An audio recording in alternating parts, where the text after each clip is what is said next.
especialmente de Francia metropolitana y a veces directamente del país, ¿no? Entonces el Centro de Estudios Francófonos viene como a buscar traer, ¿no? Difundir culturas y literaturas francófonas más allá de la Francia metropolitana. Tenemos Instagram, tenemos Facebook, que pueden seguir por ahí, ya que acá en inglés son en castellano, porque en realidad todas las temas que pueden ser interesantes para estudiantes de otras lenguas también, porque tiene que ver con esto, ¿no? Con poner en cuestión ciertos centrismos que hay a veces en las lenguas con las que trabajamos. En la actividad de hoy invitamos a un grupo de traductores y traductoras de la Universidad de La Plata, que tradujeron una serie de poemas de 3 autoras canadienses de los pueblos de las primeras naciones de Canadá, que además son francófonas. Hicieron una selección de poemas y trabajaron en este proyecto que terminó publicando esta antología bilingüe por Editorial Malicia. Y lo que es interesante de este proyecto es que se hizo en el marco de una casa de estudios, porque es de la Universidad de La Plata, en el marco de un proyecto de investigación, ellos van a explicar mejor, con 2 profesoras coordinadoras y estudiantes de la carrera de los últimos años. Así que bueno, la idea de hoy es presentar un poco este proyecto que quizás inspire a otros proyectos que podamos llevar adelante estudiantes y docentes de esta casa de estudios también, y conocer un poco más el tipo de desafíos quizás que genera la traducción de textos de pueblos originarios, ¿no? De primeras naciones.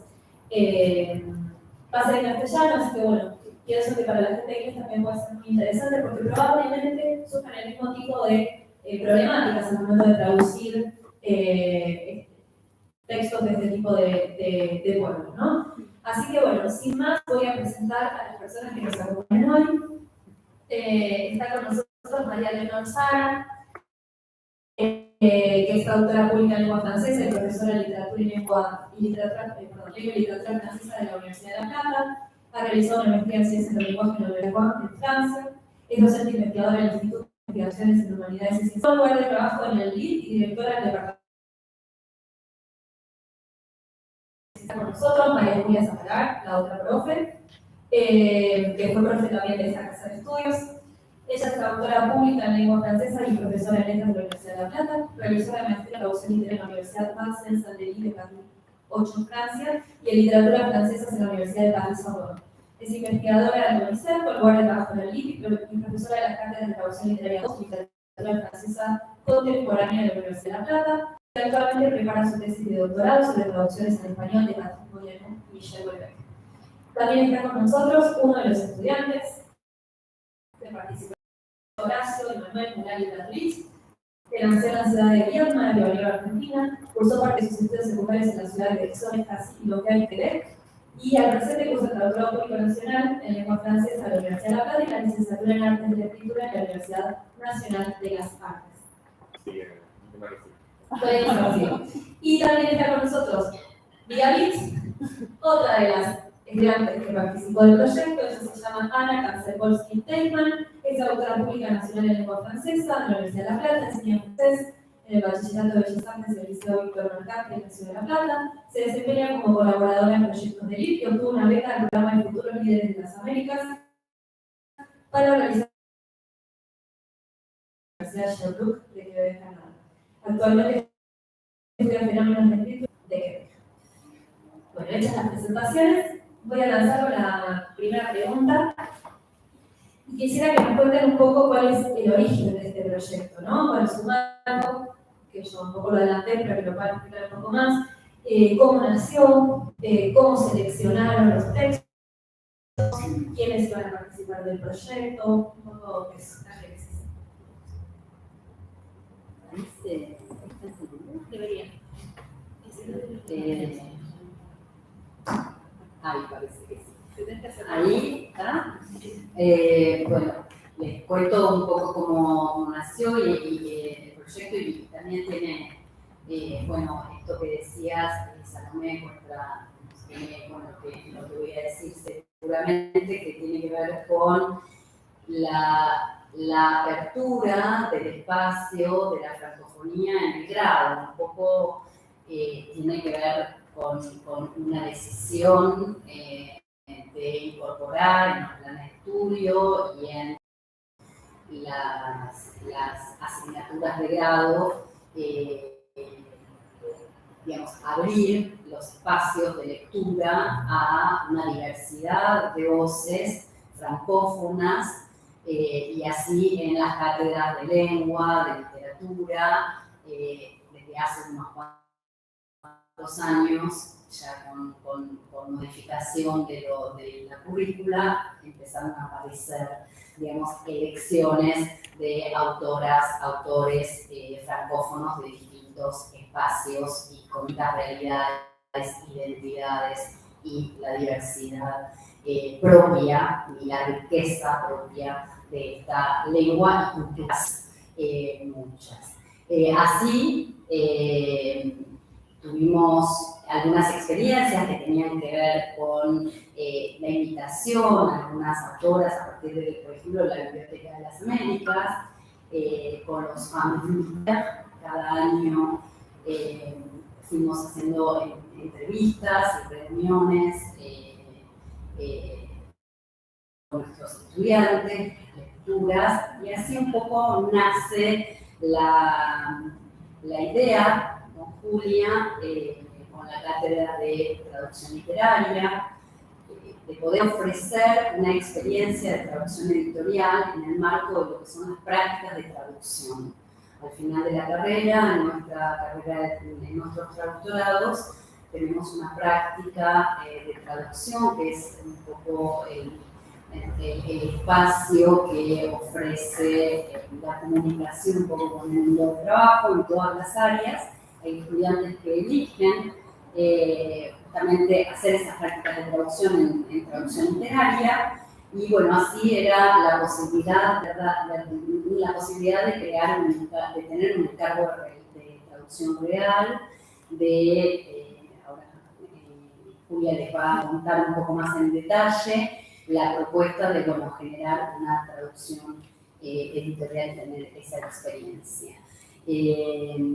Como ya veníamos trabajando en las cátedras con las literaturas de los primeros pueblos de Quebec, dijimos, bueno, aquí hay un trabajo que nos interesa, aquí verdaderamente hay un trabajo no solamente de lectura, de un trabajo de traducción, pero un trabajo de crítica que queríamos hacer y llevar a cabo. Pero bueno, tenemos un poco la dificultad de, bueno, queremos llevar a cabo una traducción, necesitamos fondos, necesitamos dinero para poder llevarla a cabo, necesitamos dinero para comprar, para adquirir los derechos, ver cómo hacemos eso, hasta la posibilidad de presentar nuestro proyecto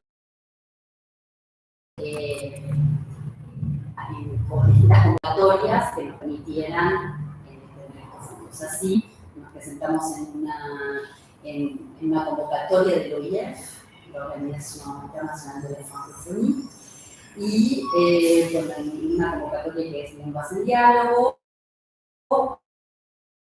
y allí, gracias al apoyo de la Francophonie, que entre muchos otros proyectos el nuestro, pudimos tener los fondos necesarios para, bueno, ahí ya teníamos algunas cuestiones, ya teníamos que tener un proyecto aprobado en una editorial, teníamos que tener nuestra traducción, contar con ya, al menos con el contacto por los derechos, y bueno, así pudimos llevar a cabo este proyecto.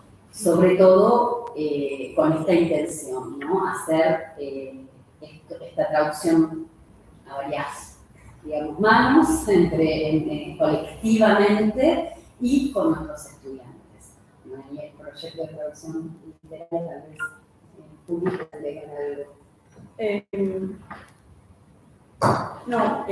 algo. Además, recordar que hicimos todo esto en pandemia. Así que eso agregó alguna dificultad también, digamos, concreta, que fue el tema de los fondos, cómo la OEF nos hacía llegar ese dinero que nos habían, que nos dieron para la comunicación, y que tenía que pasar necesariamente por el editor. Y ahí tuvimos algunas dificultades hasta que efectivamente pudimos hacernos de los fondos y publicar. Digamos, son las dificultades materiales de, bueno, quienes trabajan en traducción editorial saben que muchas veces se presentan ese tipo de problemáticas, que me parecía interesante también que los estudiantes que estaban hacia el final de la carrera comenzaran a ver esas dificultades concretas ya en la práctica de la profesión de quien traduce para editoriales, ¿no? Después, sí, ya eligieron el proyecto, si bien habíamos elegido el corpus de autoras con las que íbamos a trabajar, porque, bueno, en parte, como explicó Leonor, ya teníamos que contar con la aprobación de, bueno, la cesión de los derechos, pero ellos eligieron qué autoras traducir de ese corpus y qué poemas, ¿no? Entonces, esas ya estuvieron involucrados en ese proceso de selección de las autoras y de los poemas que iban a traducir. Bueno, eso. Los estudiantes sí. Sí. Claro. Sí, iba a preguntar también cómo había sido la selección de que conformaron el grupo, cómo se convocó a esos estudiantes, y después, una vez que se eligió el material, se supo qué autoras y qué poemas iban a trabajar, cómo distribuyeron los roles en el trabajo, ¿no? Porque una traducción colectiva no es necesariamente fácil, ¿no? Hay que pensar muy bien cómo organizar eso. Me imagino que habrán quedado cruzadas, producción, un poco cómo fue la organización interna del proyecto. Con respecto a quienes participaron, como explicó también un poco Leonardo, son estudiantes que habían manifestado cierto interés por la traducción literaria, ¿no? Y que estuvieran hacia el final de la carrera también para que esta experiencia entrara en el marco de esas prácticas. Y que tuvieran ganas de hacerlo y de participar, ¿no? Que tuvieran ganas, principalmente. Y si querés te dejo a vos para explicar lo de cómo trabajamos. ¿Qué tal? Bueno,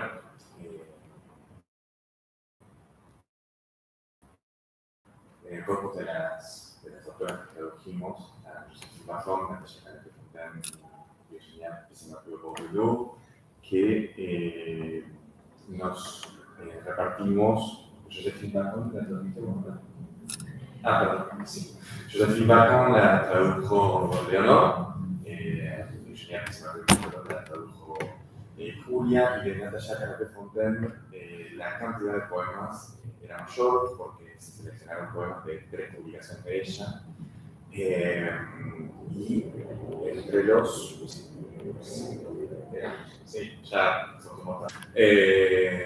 armamos 3 grupos de trabajo para cada una de las publicaciones. Un grupo lo conformó solo Paula Salerno, el otro lo conformó Magdalena Arnaud y yo, y el otro lo conformaron Ana, que está acá, con Martín. Cada uno de los grupos eligió con cuál de las publicaciones trabajar y se dio de alguna manera su propia dinámica de trabajo. En mi caso, por ejemplo, con mi compañera dijimos, bueno, cuáles nos gustan más, cuáles nos hablan más a cada uno. Hubo uno solo que tuvimos como que intercambiarnos como figuritas, porque a mí me gusta más ese, a mí me gusta más aquel.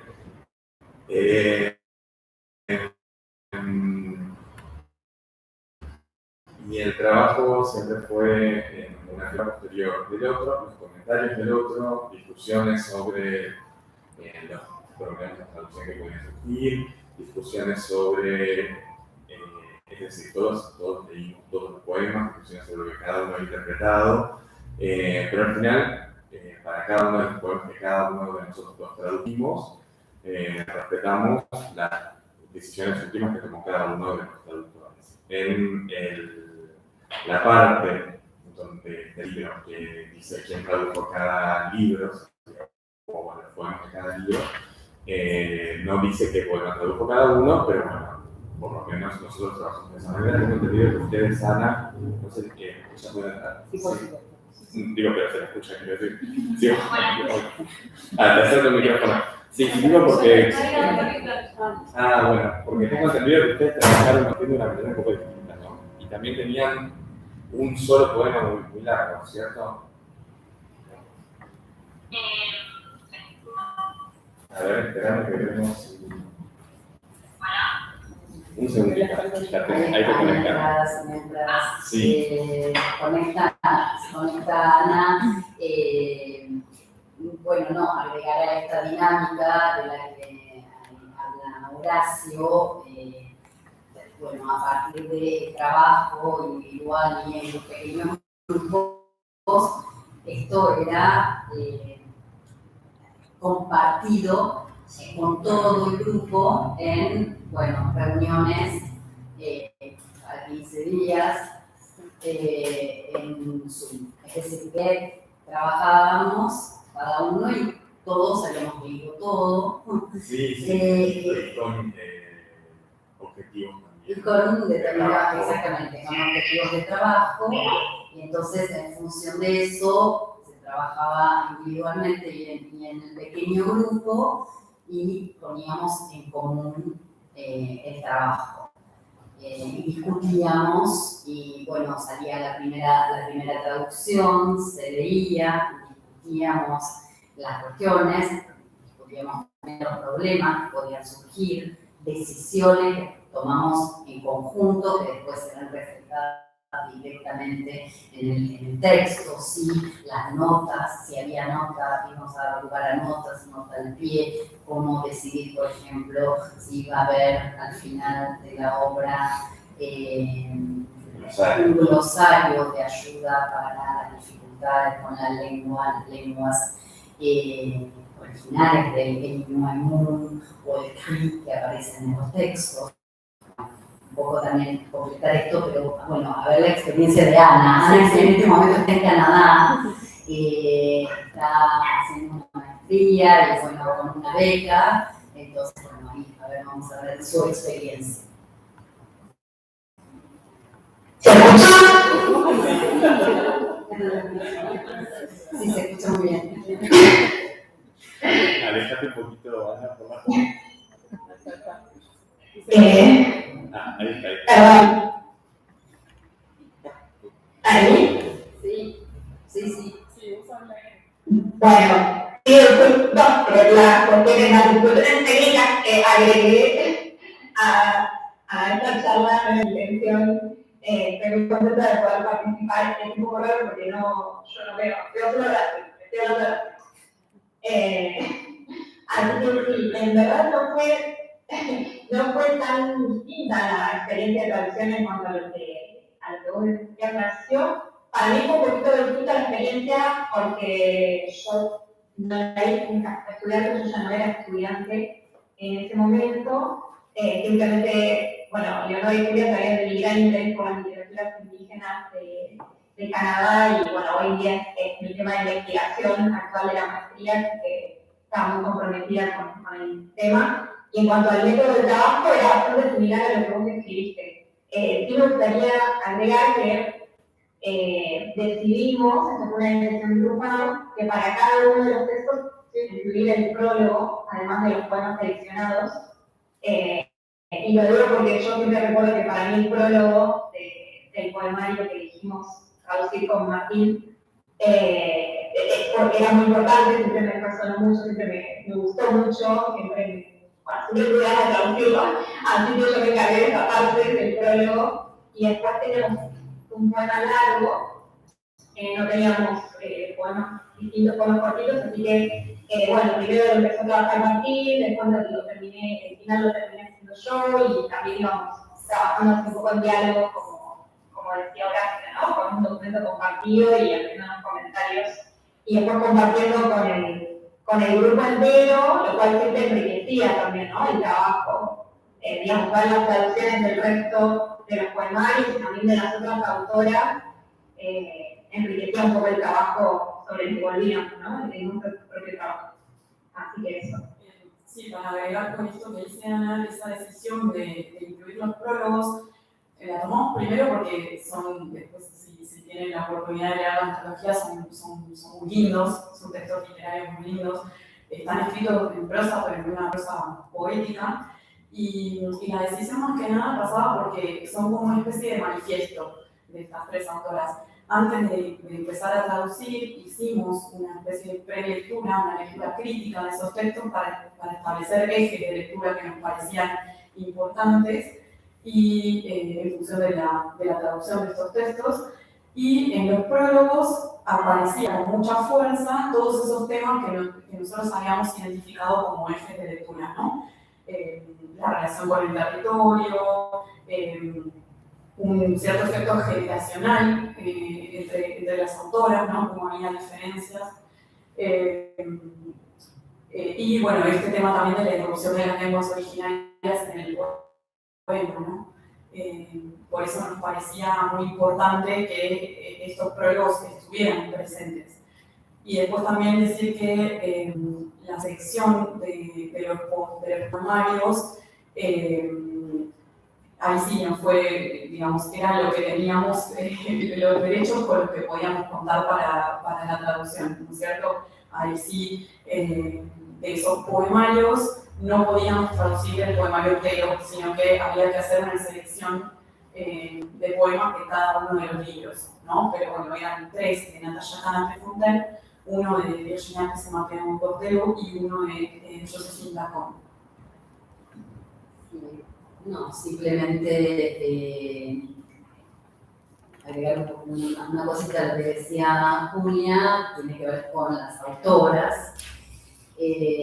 Hablábamos también de tres generaciones de autoras. Josephine Lacon aparece como un poco la guardiana de la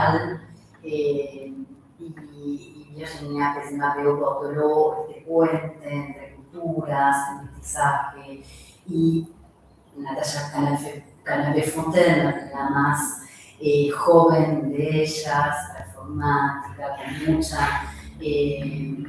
con mucho identitario en la juventud, la posibilidad de ver en estas otras autoras el legado de su cultura, bueno, fue muy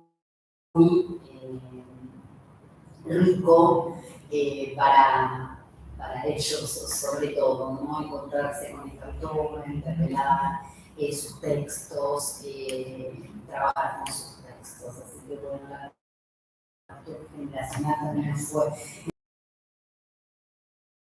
Respetamos un poco también, pero bueno, nos sentimos claramente interpelados en ese sentido. Es interesante porque eso que mencionan ustedes, Josephine Lacon, que es lo más grande, ella escribe en realidad en su lengua originaria y después se autotraduce al francés, y sobre esa base quedó en la antología aparecen las tres lenguas, ¿no? Y después del otro lado, si bien los temas son los mismos, ella habla mucho del volver, ¿no? Como que ella tuvo que hacer el camino inverso, tuvo que volver a recuperar esa raíz que quizás estaba un poco borrada, entre comillas, por toda una historia en el medio, ¿no? Entonces me parece que, aunque los temas son los mismos que atraviesan, van desde distintos lados y permiten tener como una visión. En ese sentido, está muy buena la selección hecha porque permite tener una visión de todo, ¿no? A través de las regiones de la historia de Canadá también con los pueblos originales. Y una pregunta que quizás hacer era si habían tenido oportunidad de comunicarse con las autoras en algún momento, si con todas, con alguna, ¿cómo había sido eso? Bueno, sí, antes, cuando estaba el proyecto en principio, en 2019, yo tuve la oportunidad de ir al Salón del Libro de Proclamación en Quebec.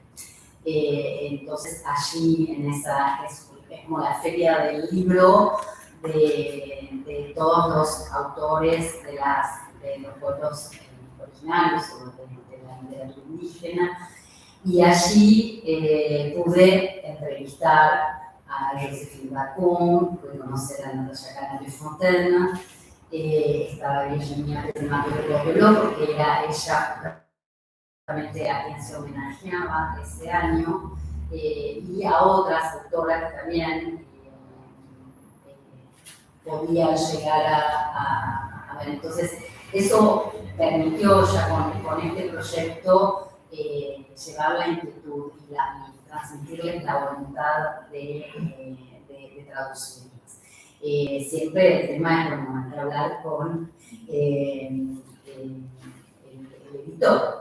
Y allí también existió la posibilidad de encontrar al editor René Certelois, de Mémoire d'Angrier, que es la maison de edición que se dio los derechos, con el que arreglamos derechos para tenerlo. Y bueno, allí pudimos tener este acercamiento. En el proceso de traducción fue muy difícil porque no pudimos establecer este contacto, lo intentamos, no pudimos establecer este contacto, pero sí ahora las autoras tienen, ahora con la presencia de Ana en Canadá, pudimos lograr que las autoras tengan el libro y haya podido hacer la lectura de bueno, al menos de esta elección de poemas y de este poemario. Ese es el contacto. Y me preguntaba, mientras escuchaba, porque es un tema que a veces genera debate, ¿no? Hace poco pasó con la traducción de, ahora no me acuerdo de qué poeta negro que lo había traducido, no me acuerdo ahora, perdí la referencia porque ustedes solo saben de lo que hablo, que se planteó el tema del traductor que traduce, ¿no? A una minoría en este caso. Entonces, me pregunto si una reflexión, ¿no? Sobre la postura del traductor en el caso de ustedes, como no indígenas, pero al mismo tiempo sí pertenecientes a el sur del mundo, ¿no? Entonces, digo, ¿qué reflexiones hicieron sobre eso? ¿Tuvieron la oportunidad de quizá incluso plantearlo vos con las autoras? No sé si eso surgió.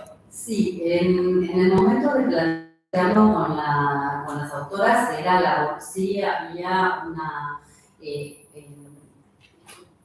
un diálogo en relación también con la curiosidad por saber de nuestros pueblos originarios, por lo menos de Josephine Bacon, de la literatura y demás, que eso es una tarea que nosotros tenemos pendiente, parte del proyecto de poder establecer lazos entre autoras nuestras, de nuestros pueblos, y ellas en diálogo. Es un proyecto que también tenemos en la universidad. En unos pocos días abrimos el espacio de la enseñanza de culturas y de lenguas y culturas indígenas en nuestro departamento, algo que verdaderamente nos llena de orgullo y satisfacción, pensando en introducir en prácticas coloniales en la universidad pública. Bueno, esto sí nos interpeló, fue parte de nuestra reflexión, también trabajar desde el punto de vista teórico, colonial también. Tuvimos muchas charlas con Ana respecto, y está muy interesada también en ese tema, así que Ana, si me escuchás, si querés intervenir también, porque fue parte de nuestro trabajo previo, durante y posterior.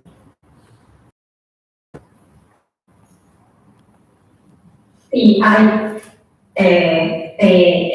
escuché un poquito cortado, pero creo que veo por dónde va la conversación.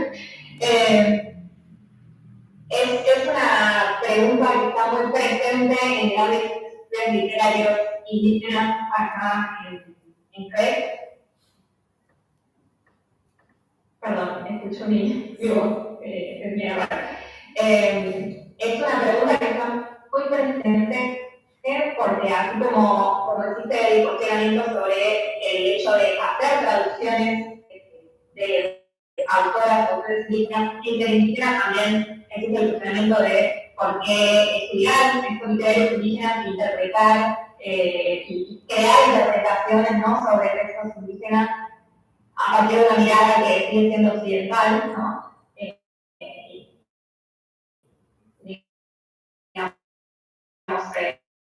Que si bien esto merece una reflexión profunda, ¿no?, de cuestionamiento y asumir también nuestra posición, me pareció escuchar, Salomé, que vos hablabas del hecho de que no somos indígenas, pero sí estamos traduciendo desde el sur, desde un lugar en concreto que quiere marginar dentro de los textos literarios del mundo. Entonces, asumir esa postura es importante y por eso también creo que es necesario hacer. Es decir, lamentablemente hoy en día estos textos no son tan conocidos, lamentablemente no hay mucha gente que se interese en hacerlos circular. Yo creo que por el momento, mientras esté la voluntad y mientras esté la reflexión, es un trabajo que merece ser hecho, ¿no? Éticamente, como digo, ¿no?, incluyendo esta reflexión.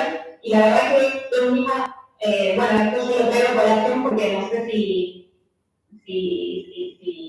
lo vamos a hablar, ¿no? Pero hoy mismo, por ejemplo, yo estoy contenta de ver que traduzco otro texto de una autora indígena, Inú de Cree, Anantancapé, que se publicó hace semanas en Argentina, lo cual indica que están empezando a conocer un poquito más.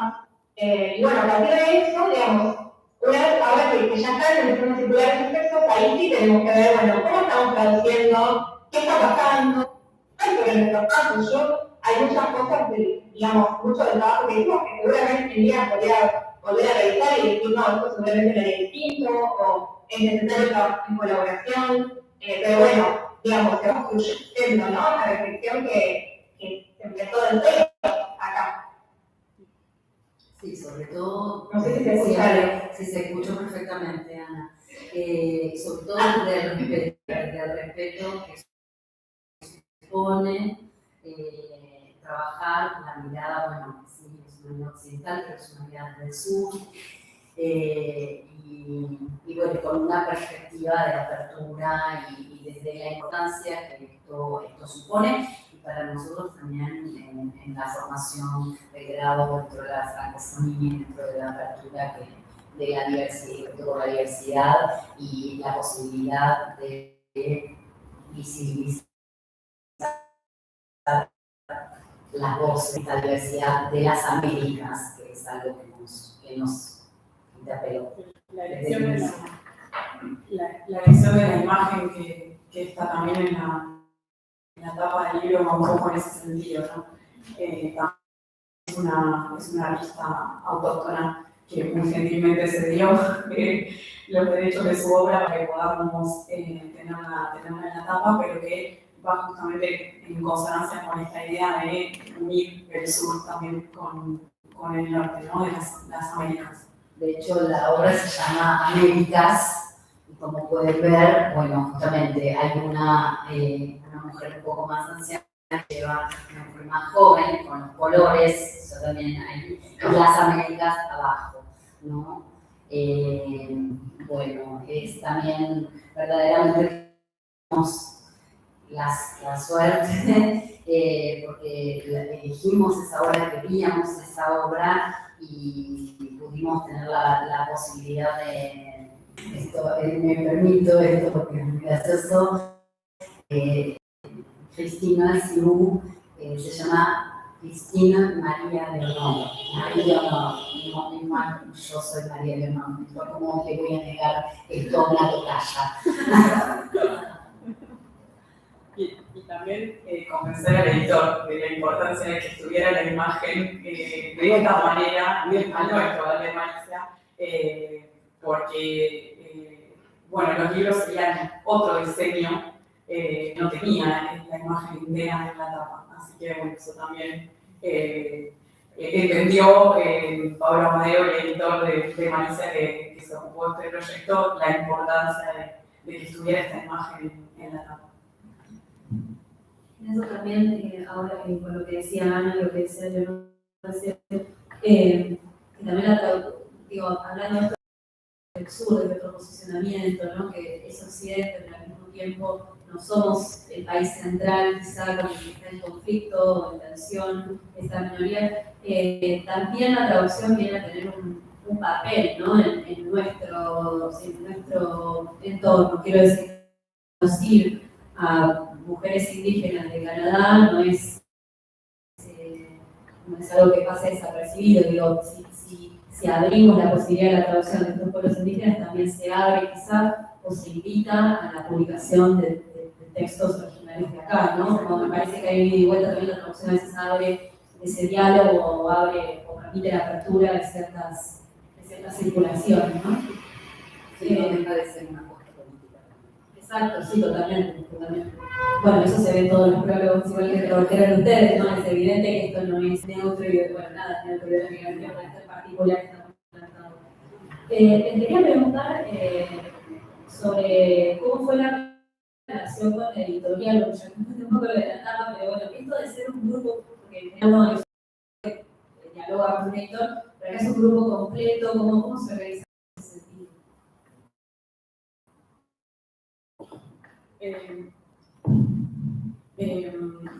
La verdad que Pablo enseguida fue muy receptivo, le gustó el proyecto, le pareció interesante, le gustó también, explicamos un poco porque él no lee francés, así que también estaba eso, ¿no? De explicarle en qué, digamos, un poco cuáles eran las características de esta literatura. Y entonces enseguida, y también estaba el tema, la cuestión de que teníamos todo más o menos preparado, el proyecto y todo, pero faltaban poquitos días para el cierre de la convocatoria cuando la vimos y vimos que cerraba, ¿no? Para presentar este proyecto.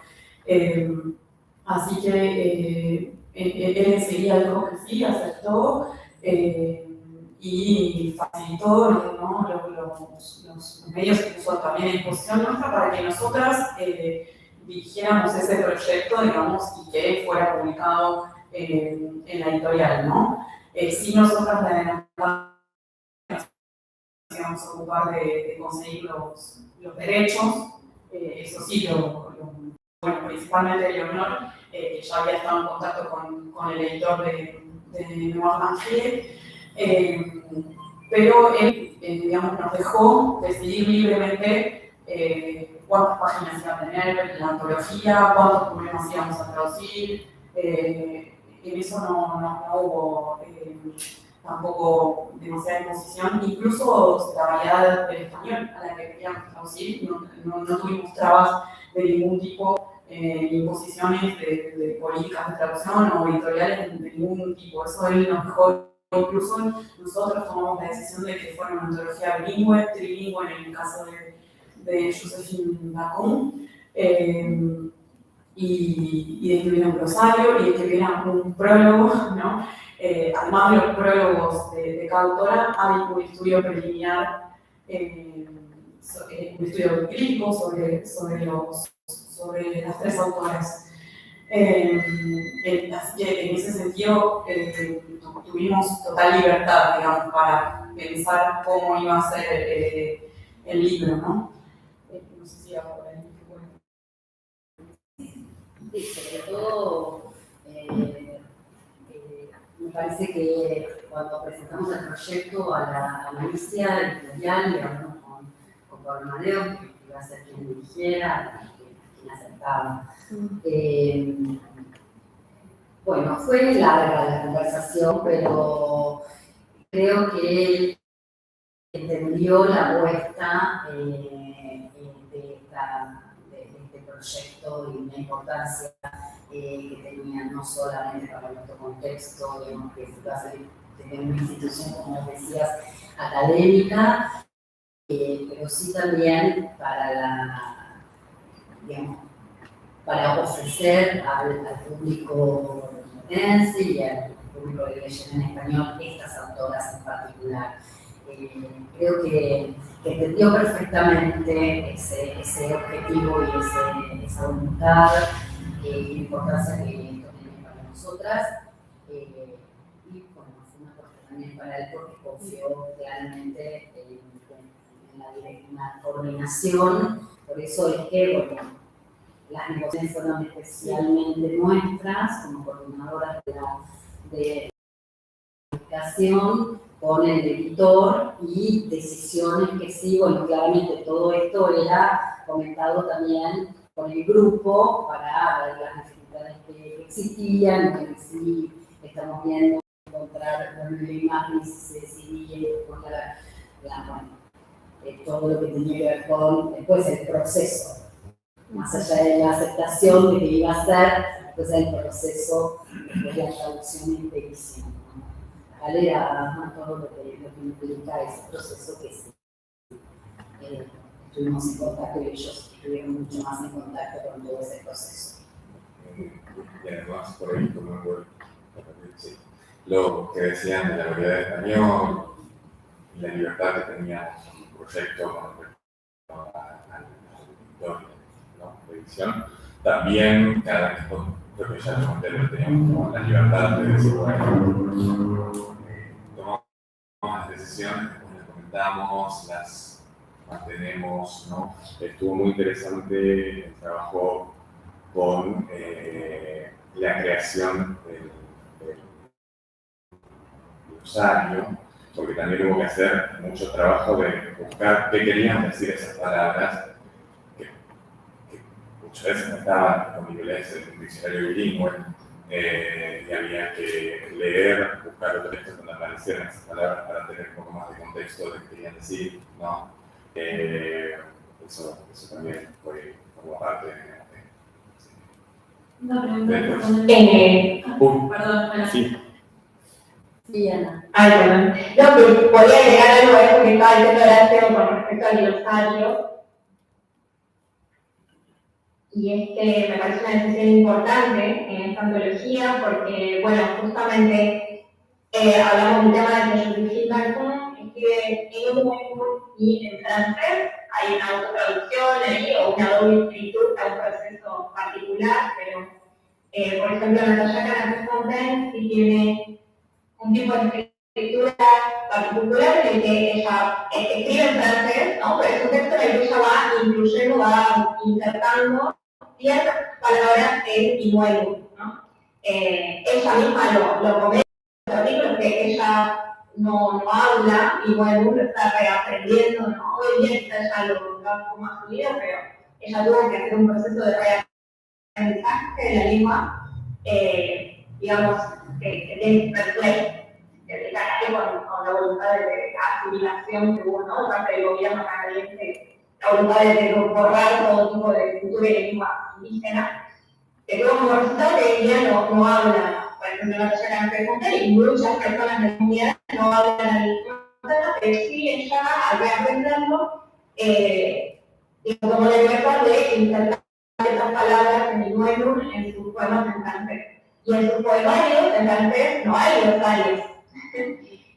Son poemarios que se publican en TV, en francés, con esas palabras de Inuaitu, y ella no propone una explicación de sus términos.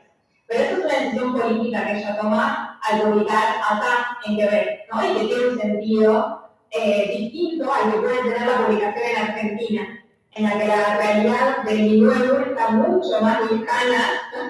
A nadie le sabe lo que es el Inuaitu acá, bueno, perdón, allá en Argentina nadie sabe lo que es el Inuaitu, no se conoce casi nada, entonces en ese sentido nos pareció que podíamos cambiar un poco esa apuesta política que hace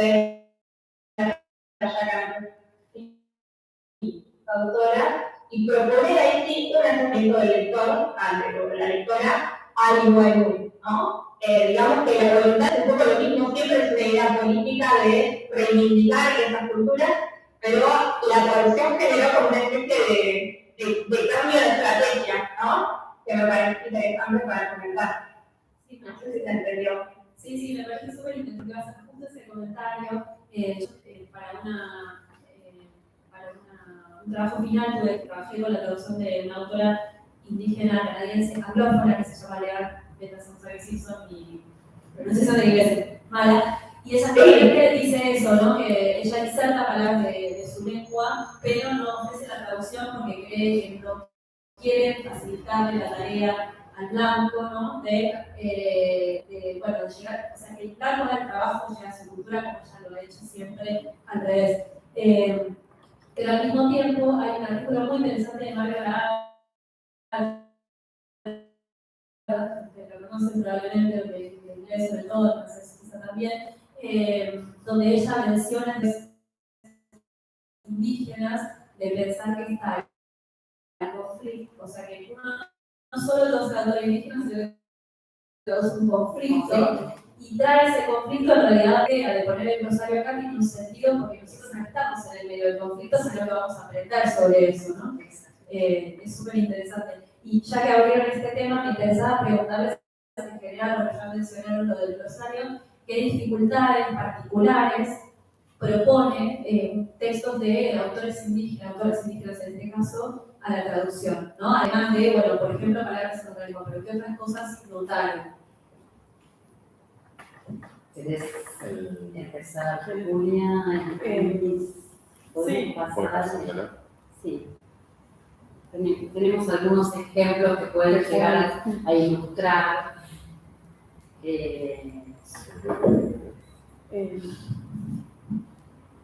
Ahí tienen uno de los ejemplos. En el caso de, bueno, como les comentábamos, habíamos establecido ejes de lectura, ¿no? Para cada una de las autoras. En el caso de Mateo Bouteillou, se ve lo que a ella le interesa es la reivindicación de su identidad mestiza, ¿no? Desde el título del poemario que elegimos para la antología, ¿sí? Está esa mezcla, ¿no? de dos culturas, de dos identidades, de rouge de blanc, ¿no? De rojo y de blanco. Entonces, en el ejemplo que les traigo acá, vemos cómo lo que ella hace es trabajar en el poema con algunos elementos que están deliberadamente elegidos para caracterizar a la cultura cri, que es su cultura, ¿no? Y que, pero para romper con ciertos estereotipos o lugares comunes que los lectores no autóctonos pueden tener de lo que representan estos términos, ¿no? Entonces, bueno, ahí en ese poema tienen una serie de elementos que van un poco en ese sentido. Bueno, aparecen mocasines, botas de pin, un gel, leyendas, reservas, ¿no? Toda una red de sentidos en las que ese yo poético se asocia al rojo, a su identidad cri, ¿no? Pero se combina sin problemas con el blanco, ¿no? Entonces, eso dice, verificar ese mestizaje es clave para que se mapee un modelo. Entonces aparecía ese problema en la traducción porque son referencias que son muy poco familiares para el lector argentino, ¿sí? El lector no autóctono de Quebec puede tener una cierta representación de esos objetos, pero no la tiene el lector argentino. Entonces, para que se perciba ese cruce de culturas, después de debate en los talleres en los que mostrábamos, bueno, todos discutíamos sobre los problemas de traducción que se nos presentaban, pero en ese sentido tomé la decisión de anotar, ¿no? De recurrir a la nota de la traductora para explicar esas referencias y que cobraran todo ese valor que representa ese puente de cultura tan importante en la poética de Mateo Bordeno, ¿no? Entonces, bueno, ahí aparecen las notas, ¿no? En el ejemplo, dale, si querés leer eso.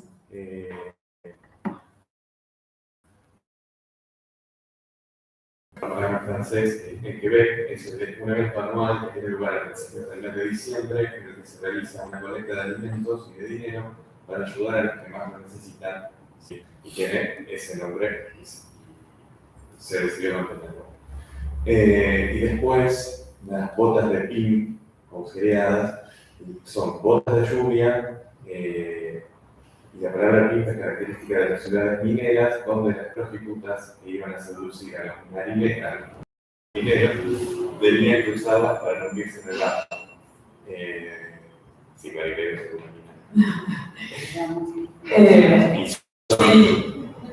y también ahí quería decirles que para otros elementos, ¿no? Como el valor que tiene la osa en la poesía del Desemapeogo, creo que es su tótem, como su guía espiritual, pero en ese sentido ahí no recurrimos, decidimos no recurrir a una nota al pie porque eso sí el lector podía reponerlo a partir de este trabajo de crítica que aparece en la introducción de la antología, ¿no?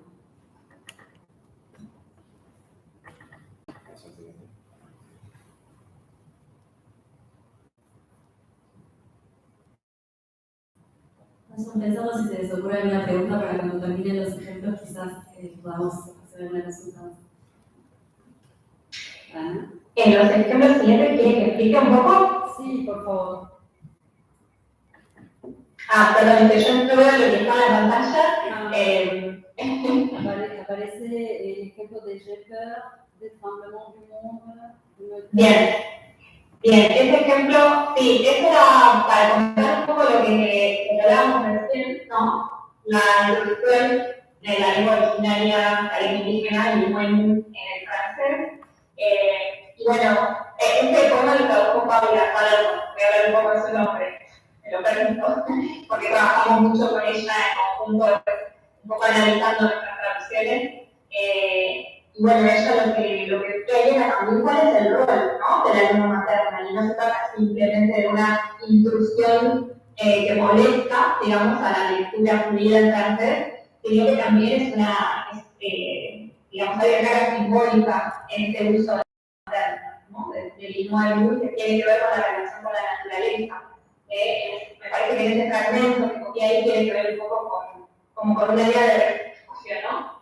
En los poemas de Natalia hay un poco esta idea también como los poemas de Virginia, que nos quedó de los dos mundos, ¿no? De la contradicción aparente entre la ciudad y el territorio, ¿no? La naturaleza, un poco la cultura más colonial, la cultura materna, ¿no?, ancestral.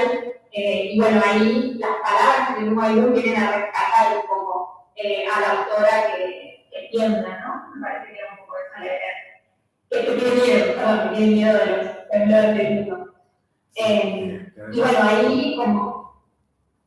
No, perdón, sí. quería sumar una cosita que me hiciste pensar, que también habíamos hablado mucho de la personificación de los elementos de la naturaleza, y bueno, tiene que ver un poco con lo que estaba diciendo Ana recién, ¿no? Que no son solamente, quizás para las culturas, sí, la naturaleza, el agua que está ahí, el oso que está ahí, pero para estas culturas con las que estamos trabajando, la relación es parte de otro tipo de relevancia y un valor hasta, bueno, un valor como de otro ser con el que se interactúa, ¿no? De una manera distinta.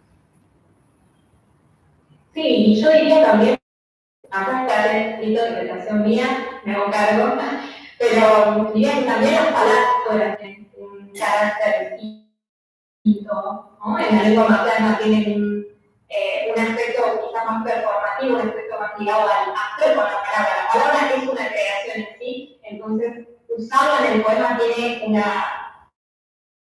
carga simbólica, incluso en la palabra, por ejemplo, árbol, ¿no?, en francés o castellano.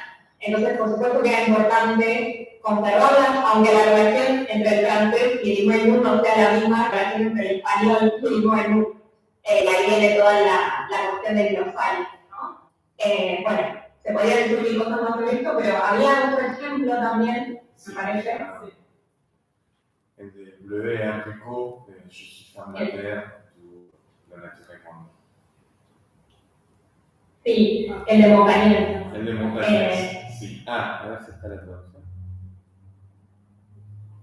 No, bueno, tenemos solo la versión en español.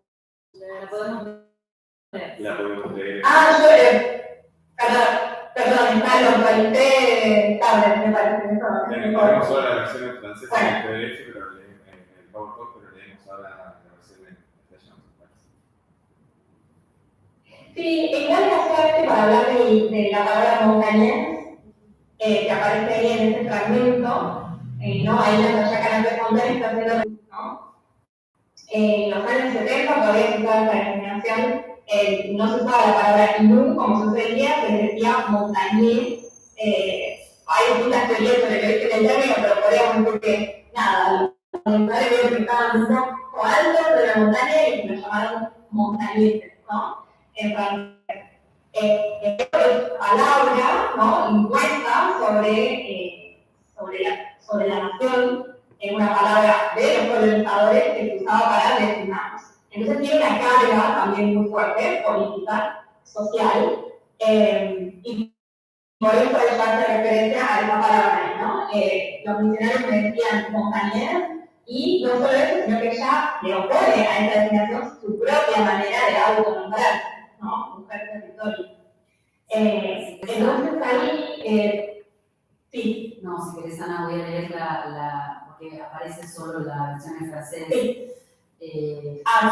Soy mujer la tierra, de donde sacaron mi nombre, mi pubis espera el advenimiento, los misionarios me decían montañesa, yo digo mujer territorio, mis montañas te enseñarán el futuro. Ahí está.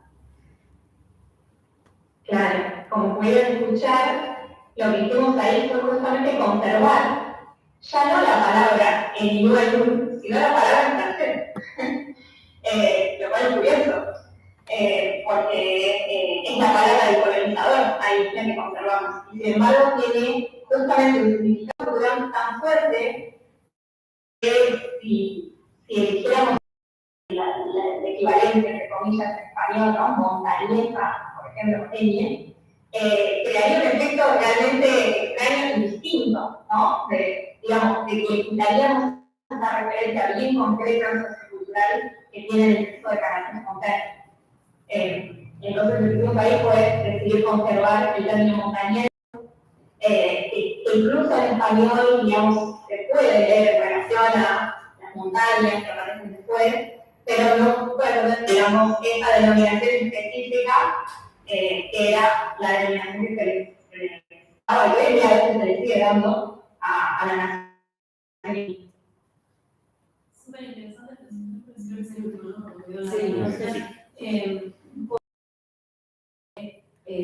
si vamos a los histórica de la que se habla en la traducción entre aclimatar, o bueno, acercarse al lector, acercarse al autor, acá hay un gesto claro de transmitir una cultura de un poema, o una cultura con un poema, y está ese gesto muy claramente, y me parece que eso bueno, forma parte también de ese posicionamiento que ustedes van a plantear también desde esa introducción, ¿no? Que ustedes van a explicar un poco todo esto también que acompaña el posicionamiento de los mismos autores, ¿no? Me parece que hay ahí una línea muy interesante. Bueno, este ejemplo, por ejemplo, lo de tomar y dejar la palabra en francés me parece particularmente interesante, en el sentido de que, bueno, lo otro por ahí era más evidente, que uno dejaría la palabra en la lengua originaria, pero es que por ahí no, ¿no? Y me hace pensar también en esa otra expresión que es de un autor indígena canadiense, anglófona, que se llama Joy Harrison, que ya dice reinventar el enemigo, ¿no? Usar la lengua de los colonizadores para como modelarla a mi gusto y reinventarla, ¿no? Entonces acá hay una apropiación también de esa forma de decirles y resignificarlo de otro modo, ¿no? Me parece un ejemplo súper interesante. No sé si quieren agregar algo más, o ya abro por ahí si hay alguna pregunta del público, ¿tienen algo más para mencionar quizás que les haya quedado? Sí, siempre hay algo más para decir. Quizás es interesante mencionar que acá estamos dentro de la Constitución Identitaria de Canal-Fontaine, donde nosotros producimos en mi equipo, era anterior y es un libro en el que ella precisamente explora la vuelta a esa identidad. No, acá ella dice claramente moi je dis femme territoire, porque ella tiene este posicionamiento tomado. pero el anterior, que se llama Manifesto Así, ¿no? Manifiesto Así, lo primero que dice es así significa tierra, ¿no? En el prólogo, y ella como Porque lo retoma y sí, pero como joven que de alguna manera perdió ese contacto con su país cultural. Exacto. Y genera este manifiesto, esta especie de posicionamiento político de texto que le sirve a ella para reconectar y bueno, poder decirse, como se dice en este texto posterior, soy mujer territorio. Porque, perdón, Sí. aquí en uno de los poemas anteriores a lo que hace referencia Horacio dice, así vive. El poema está acá, un manifiesto, él marcará el tiempo. Un círculo se define, un aura, la luna, un halo, el sol.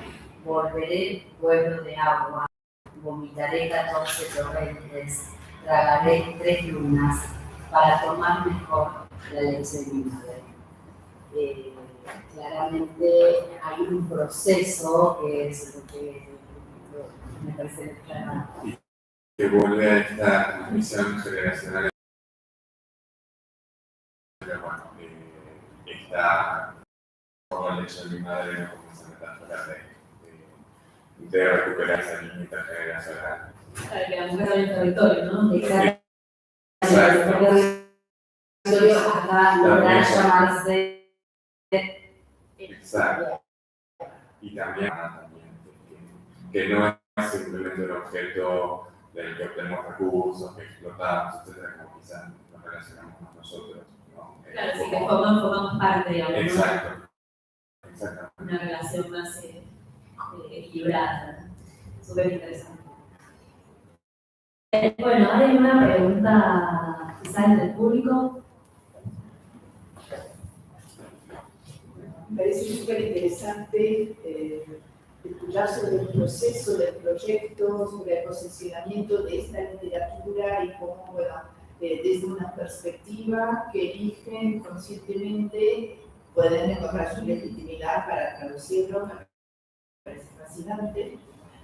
Ahora, para corrernos un poquito de esto, yo tengo una pregunta, no sé si para todos o alguno de ustedes, como cada uno eligió los textos que iba a traducir, me gustaría saber un poquito el adentro de esos textos para elegirlos para traducir.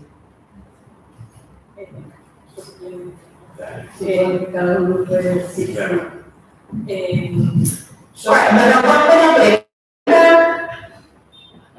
¿Cómo fue el proceso de selección de los poemas? ¿Por qué los elegimos?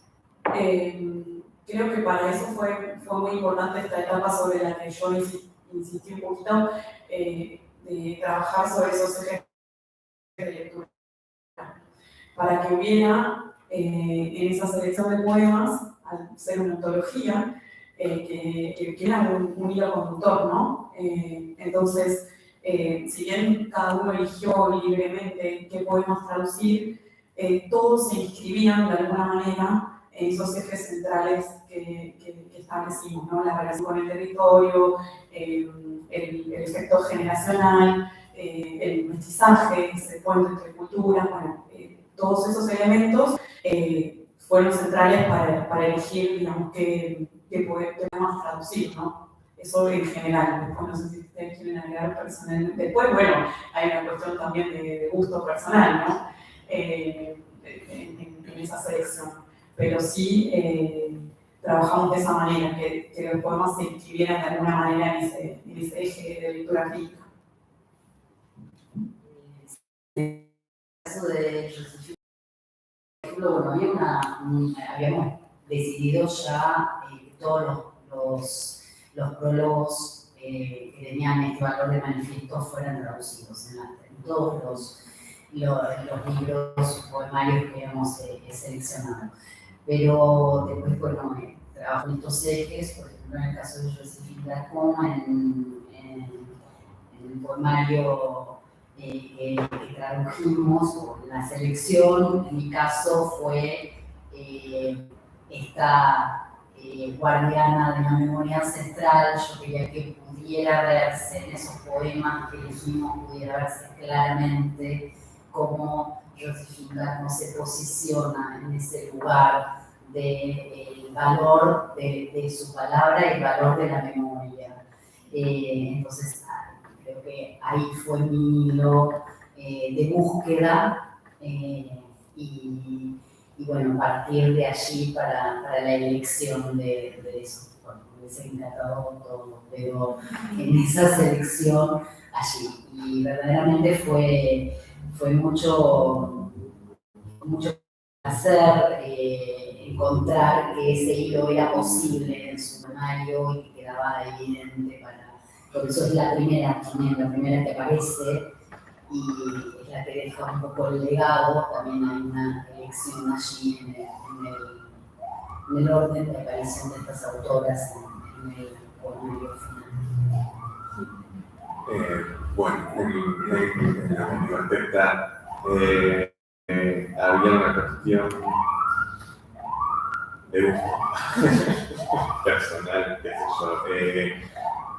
Yo traduje muchas de las que son muy cortitas, a mí me gusta mucho el poema, creo, ¿no?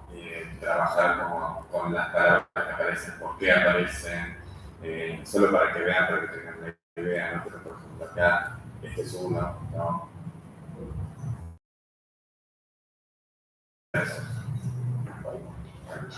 Acá hay otros también, 3. Por ahí, Muy potentes. claro, sí. Son poemas muy chiquititos en los que ella deja como fragmentos, ¿no? De esta construcción identitaria que me parecieron muy potentes. Dije como yo quiero decir.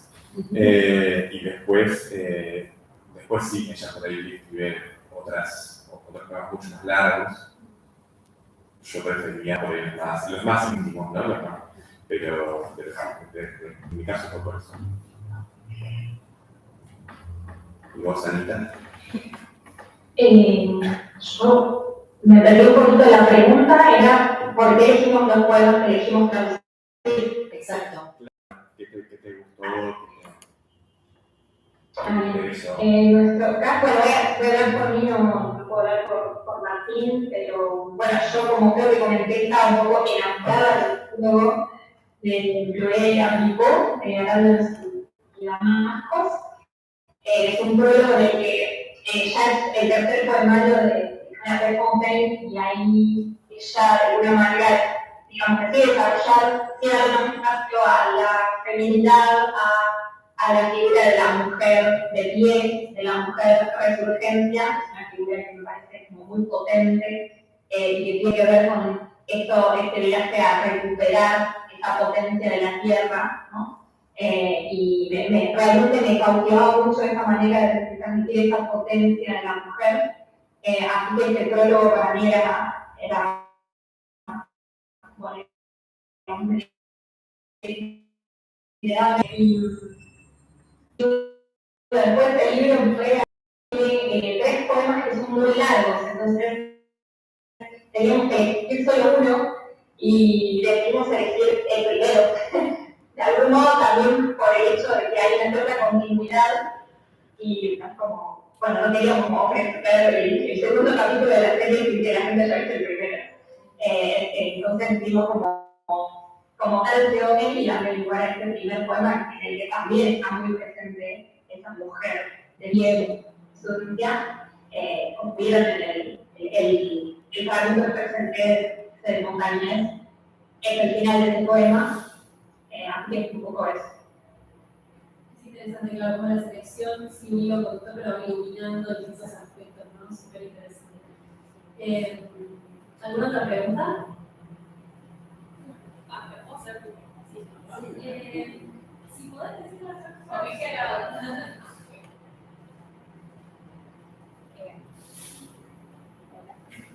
Yo quería consultar un poco sobre el punto de partida del acercamiento a la cultura de cada uno. No sé si todos tenían más o menos el mismo acercamiento, o si era un poco diferente, lo había conversado con alumnos también, entonces cómo fue ese proceso, cuál era el punto de partida y cómo fue ese proceso de acercarse de la cultura, no solamente al lenguaje, cada una de las autoras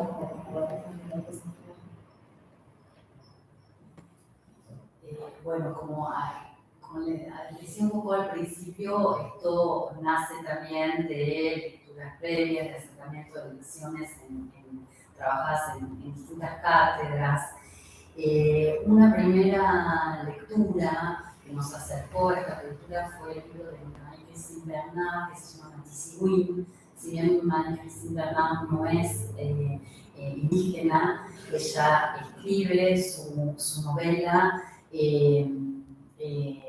por el acercamiento que tiene con las comunidades indígenas, con bueno, involucrarse desde su lugar. Ese fue nuestro primer acercamiento hace ya unos cuantos años, y tuvimos la posibilidad de entrevistar a Marie-Christine Bernard, de trabajar con ella. De hecho, Anita estudiante, inmediatamente fue un hilo para ella, un interés particular, y trabajó con la traducción de Matisiguin, que no pudo concretarse en la edición, pero sí trabajó desde su proyecto de traducción, porque fue verdaderamente algo que abrió la puerta del interés y de empezar a adentrarnos profesores y estudiantes. Ahí creo que es un proceso colectivo el que hicimos, desde las lecturas de las cátedras, desde la posibilidad de reunirnos para entrevistar a la Christine Bernard en ese momento, de convocar, porque ahí tenemos que decir que también justo tuvimos no la posibilidad, en realidad tuvimos la responsabilidad de organizar un congreso de literatura francesa y francófona. Entonces nuestro fue convocar a especialistas en estas lenguas. Así invitamos a Jean-François Letourneau, que es el autor de Le Territoire dans l'Hiver, su experiencia de profesor de francés, que también se encuentra yendo a trabajar a las comunidades y darse cuenta de que de verse colonizador. Y digamos, fue para él un quiebre, un trabajo importantísimo. Bueno, y a partir de ahí empieza todo un derrotero de justamente una deconstrucción y de una interpelación a su propia cultura, identidad, bueno, y construcción y reconstrucción. Y después se dedica en la investigación a estas literaturas, a estos pueblos. Nos ayudó mucho también Jean-François con esta, porque bueno, no lo dijimos, y gracias por la pregunta porque me hizo pensar en esto. Jean-François estuvo, le comentamos el proyecto, y bueno, él vino a Argentina en ese momento, y bueno, fue uno de los primeros en hablarnos a los estudiantes de casa, digamos, y pudimos trabajar mucho con él. También de Twitter, con el que también trabajamos y mucho. También él con Jean-François Letourneau publicaron un poemario con Naomi Fontaine, un poemario porque en un proyecto ya en Canadá de lectura en las escuelas, es decir que esto que nosotros estamos haciendo aquí en Canadá nos lleva tampoco muchos años de poder en la currícula de las escuelas primarias, secundarias, introducir las lecturas de ver también de memoria el proceso que ellos están llevando a cabo de reconciliación y demás. Entonces, bueno, ahí empieza un poco un diálogo también de interés mutuo y, bueno, colectivo. Yo creo que eso es lo que tiene este proyecto, que es, bueno, es la materialización de un proyecto que lleva un tiempo, pero que se ha dado de manera correcta también con los estudiantes. No sé si Julia se No, creo que está. Creo que es interesante igual la mención a lo colectivo, ¿no? Porque muchas veces se habla de la traducción como un trabajo en soledad y también existe la posibilidad de realizar proyectos con otros, ¿no? Donde existe el diálogo, y ese diálogo también es un aprendizaje, más allá de todos, sino también otros colegas, ¿no? Con los que trabajar. Bueno, una preguntita más quizá y vamos cerrando. No sé si alguien más tiene algo para preguntar. ¿No? Bueno, ¿alguna otra cosa que ustedes quieran agregar antes de cerrar? Yo quería hacerte una pregunta, Salomé.